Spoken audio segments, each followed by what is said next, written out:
Simple-simple lang compare sa last time na ginawa ko. Ito po yung aking mga buta. Ito lang pong kakainin ko for the New Year. Nakita niyo? Ito. Ito lang po. Yan lang po ang kakainin ko. Ang sarap.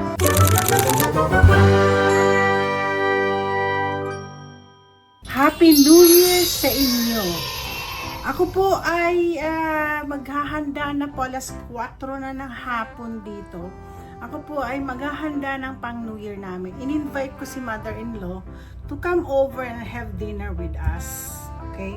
So, ang hahanda ko po ay simple lang. Simple lang po kami ng mga yanan ko. Dalawa lang nga ay bumili po ako ng Cornish.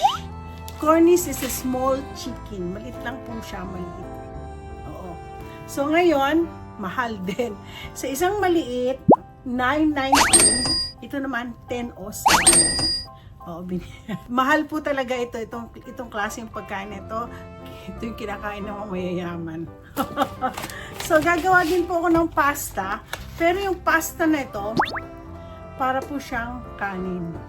Tingnan itsura ng pagkatsura ng pasta. So, irarab ko ito mamaya. Tapos, alam nyo kung ano pang dapat kong gawin. Marami akong ano rito. Meron akong pepperoni, meron akong salami. Meron pa, asan isa?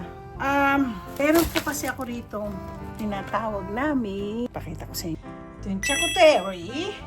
Every year, meron po talaga ako lagi niyan. So, ngayon medyo lumaki-laki na. At ako po ay magagawa ng charcuterie. Alam niyo minsan sinasabi ko for picture taking lang. Pero okay lang, wala naman akong ito lang kasi ang aking libangan. Balak ko sanang gumawa ng isa pang dessert. Kaya lang mukhang ko, ayoko ma-stress. Meron kasi ako ditong apple, gagawa sana ako ng apple, pero subukan ko kaya. Anong oras na? 4 o'clock. 4:05. Pero i-marinate ko muna yung aking... Ay, siguro mamaya-maya ng konti. Or marinate. Madali lang. Alam niyo po, ito kasing chicken na to, malasa. Pinakamalasa na chicken. So, mamaya-maya, anihin ko siya. Subukan kong gumawa ng apple dessert. Guys, abort natin gawin yung pastries. Instead, gagawin ko na po yung chicken kasi andi dito na si Habi at ang kanyang nanay. So, kaya wala akong choice kundi gagawin ko na po ibibake ko na po tong chicken, that Cornish chicken. So, nag-pick up po ako ng rosemary. Alam mo, sa totoo lang matigas yung matigas. Tatanggalin po natin ang itong rosemary na to at chopin natin po. At hindi na po ako makapagluto ng mga pastries kasi mabuti kamo po. Nakabili po ako ng pastry kasi kilala ko tong biyanan kong to eh. So, nakabili na po ako ng pastries. Meron ako. Alam niyo sa buhay, kailangan lagi po kayo handa. Kung kayo ay hindi dapat nag-Girl Scout kayo kasi doon po kami laging handa. Laging tinasabi ko na laging handa. Ako ba? Hirap nitong pero ang bango po ng ang bango ng rosemary. So chop. Yan. Ngayon, nilalagay po natin ang rosemary sa when you're gonna come up with something for yan, brown pepper po siya. keeping an eye on you and see if you're going out in that direction. Lalagyan po natin ng tawag nito na chili flakes para medyo maganda ang lasa. Tapos naglagay po ako ng kosher salt. Siguro mga mga 1 teaspoon. Tapos naglagay po tayo ng ito lang po ang aking ako nahulog. Maglalagay po tayo ng paprika. Yan. Tapos, after the paprika. Maglalagay po tayo ng lemon. Ganyanin ko na ho yung lemon kasi yan. Pagsama-samahin natin yung mamaya. Alam niyo po kung wala akong ready. Natapon ko yun. Wala po akong olive oil. So, avocado oil yung gagamitin ko para masarap. So, ganito pong gagawin natin. I-mix po natin ang... Hindi ako masyadong maingay kasi itong mag-ina, tataka ko ang ginagawa ko. So, i-mix-mix muna natin yan. Tapos ito i-rub natin sa ating... bago ko pala i-rub to, gawin muna natin yung ilalagay natin sa i-bake natin na chicken.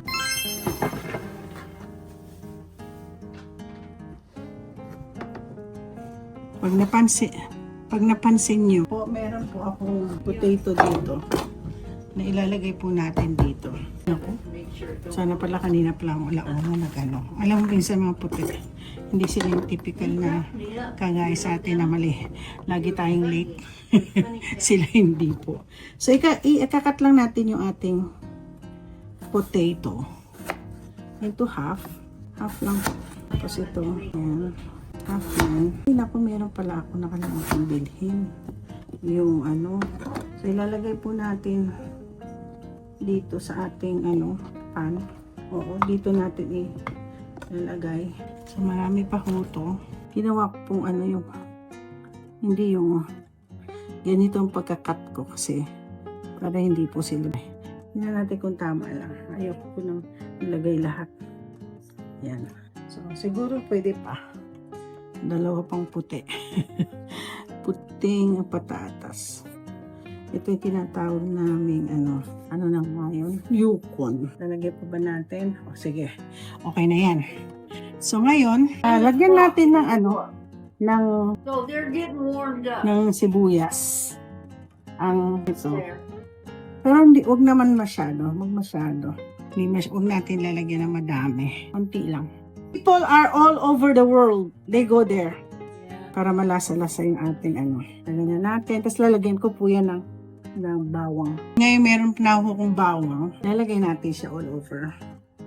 Yan. Uy, alam mo, lalagyan ko pala dito sa sa mix ng ng aking chicken. Nagpapaiyak na naman po sa akin ng sibuyas. Buksan natin ang ating chicken. Malit lang po itong chicken. Tinatawag lang Cornish chicken. We keep waiting for the ball to fall. That's the big event there. Is that Oh, wow. Who's playing? Wow. Who's singing? Masama pa siya, they're all dressed like they're going to the North Pole. It must be cold there. Ito, basang-basa. So, kailangan po natin siya itap para maging tuyong-tuyo. Para dumikit po yung ating ilalagay na yung ginawa nating spices. Papasok natin yan. Tingnan nyo kung gaano kaliit. Ang liit-liit lang po. Halos nakita nyo, isang kamay ko lang. So, kailangan po, pag nagkano kayo nito, alam ko meron to sa Pilipinas din. Kaya lang namin sa totoo lang. Ang amo ko, na Persian yung mayaman, milyonaryo kong amo sa LA. Ito ang pinakain nila. Okay, ginigrill nila to Ginigrill nila. So, kailangan po to tuyo. So, ngayon, irarap po natin to. Ito na po. Ganyan natin. Dito natin ilalagay. Naku, baka ako ay ma-contempt ng kaya magsasalita po ako kasi nanonood po sila ng ng New York. Tawag nito yung countdown. Yan. So, ito po. Medyo matatagalan po ako kasi tingnan niyo po. Lalagyan ko po ang loob. Yan. Para masarap po yung Yeah. Kita niyo, pakalit-lit lang. Ako. Happy New Year daw. Lalagyan natin ng konting tubig. Dapat ito chicken broth. Wala po ako nakitang chicken broth. Tubig na lang natin sa nilagay na ako ng bulyon sa baba. Para siyang sisingaw. Sisingaw. Okay. Nag-preheat na po ako ng oven. So, ang gagawin po natin, para hindi po masunog to, lalagyan po natin, hindi natin tatakpan ko dito. Takip lang na ganito. Yung tama lang, hindi masyadong malaki. Para hindi po masunog yung chicken. Parang ipatong lang Patong lang siyang ganyan. Yan. Tapos ilalagay natin to doon sa aking dali. So ilalagay po natin dito habang hindi pa po nagti 350. So, Yan ito ay ano natin, pakakainin ko muna yung aking mapo. Okay, bumili po ako ng Prosecco. Gagawa po ako ng mimosa para sa aking mother-in-law. Pero kailangan po bubuksan po natin ito ng... Kaya lang, baka po natatakot po ako kasi baka mag-pop out tong ito. You can just pop. Oh my gosh, I'm scared. Can you pop it, honey? Can you do it? Takot po ako. Takot po ako ipop ito. Gagawa po ako ng fresh orange juice. So, dito po tayo alam niyo naman po, expert na po ako gumawa ng, can you give that to me, Han? The oranges and the wine, honey. I'm making a fresh orange. Yeah. So, na-pop na. Natanggalan ng asawa ko. Ngayon, I'm making a fresh orange. Okay, gagawa po tayo na. Dito na naman po tayo. Hindi mag-execute itong aking ano. Yan.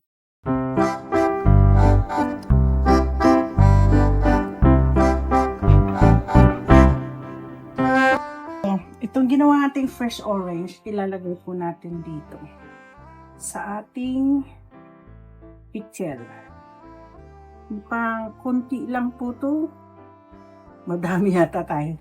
Buti marami pala ako nabili na oranges.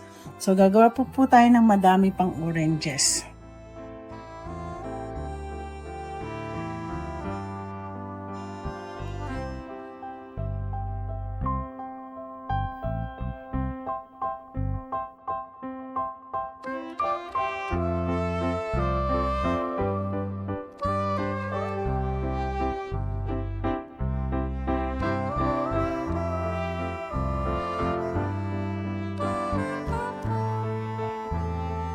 Ito na ang fresh orange juice at ilalagay natin ang Prosecco.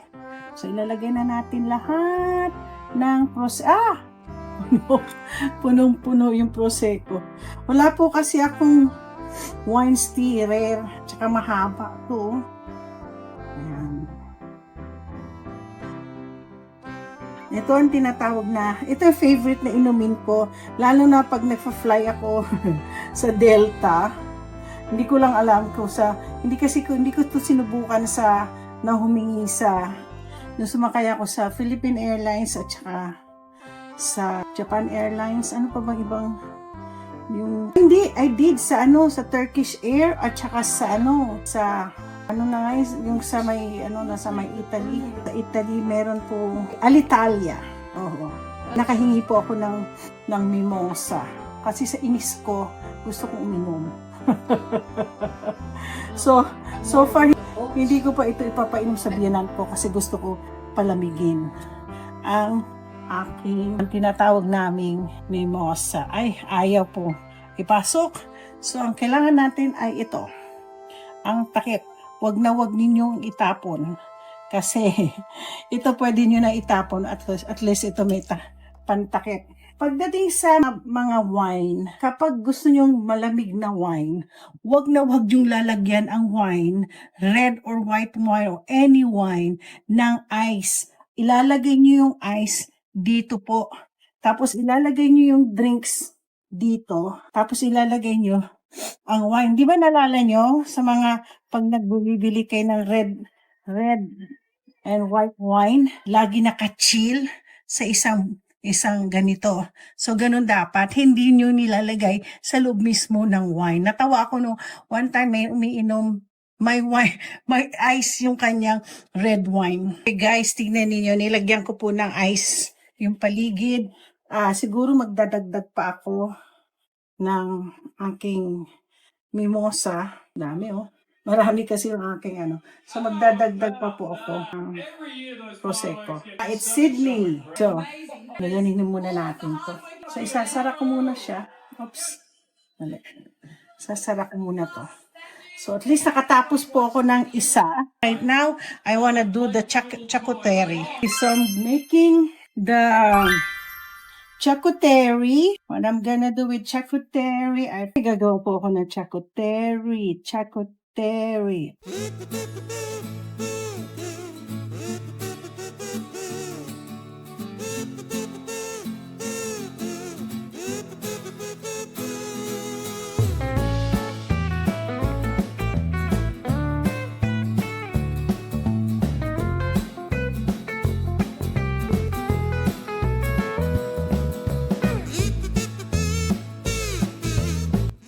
Almost done. Just open it.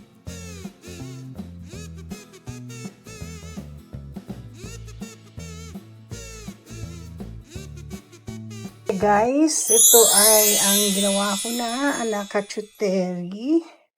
Ayan po, simple-simple lang compare sa last time na ginawa ko. Ito po yung aking mga prutas, ang aking mga bago ko bigay sa biyanan ko tong mimosa. Ayan po, hinihintay na lang po namin ang chicken. Simple lang po ang aming dinner ngayon. Okay guys, hinihintay pa po namin ang chicken, yung Cornish hen, para i-ready ko yan sa aking dinner for today. At anong oras na ba? 5:30 pa lang po. Tapos nagre-ready na po kami. So ito po yung mimosa ang ginawa ko, ang prosecco at saka fresh na orange juice. Ito iniinom ko talaga, itong favorite ko.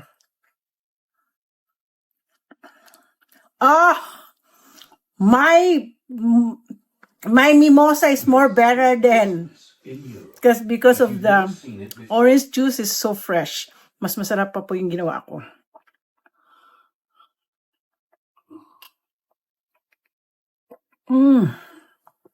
Ang sarap.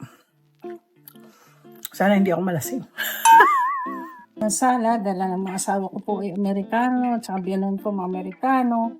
So, gagawa ko. Ito ay onions po to.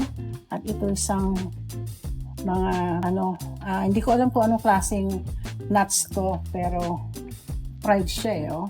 Oo. Pero, patikim nga. Isa sa mga nuts, hindi ko lang maano. Ayoko ilagay ito kasi blue cheese. So, ang asawa ko kasi, ayaw na niya ng ibang dressing kundi itong honey mustard. So, I'm running out of honey mustard. Siguro bibili pa ako ulit ng honey mustard.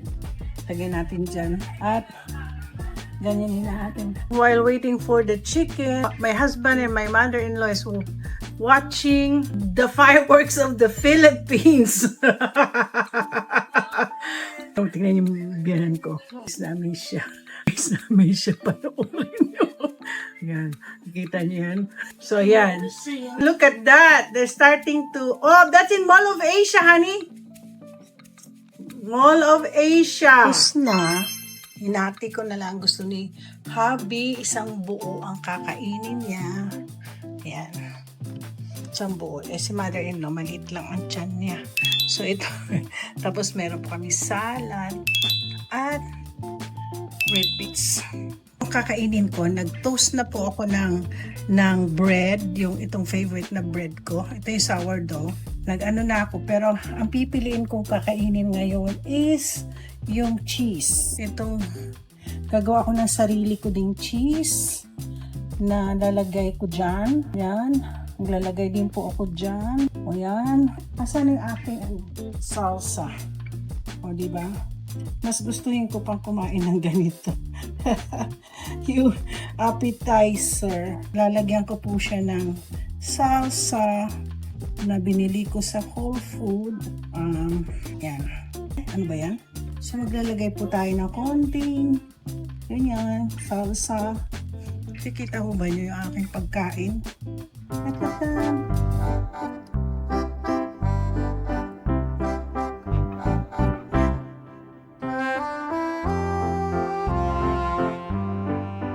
Ito naman, mayroon pa akong natitirang mimosa. Ito lang po ang kakainin ko for the New Year. Guys, ito lang po ang kakainin ko for the New Year. Nakita nyo? Ito. Ito lang po. Yan lang po ang kakainin ko. Hindi ko sinasabing magda-diet ako, pero feel ko lang talagang kumain ng cheese plate at the same time with mimosa. So don't forget to like and subscribe for sure. Pagkahaba-haba nitong aking preparation, sana po magustuhan niyo ang aking 2026 na vlog. Salamat! Happy New Year 2026! Cheers! Ang sarap.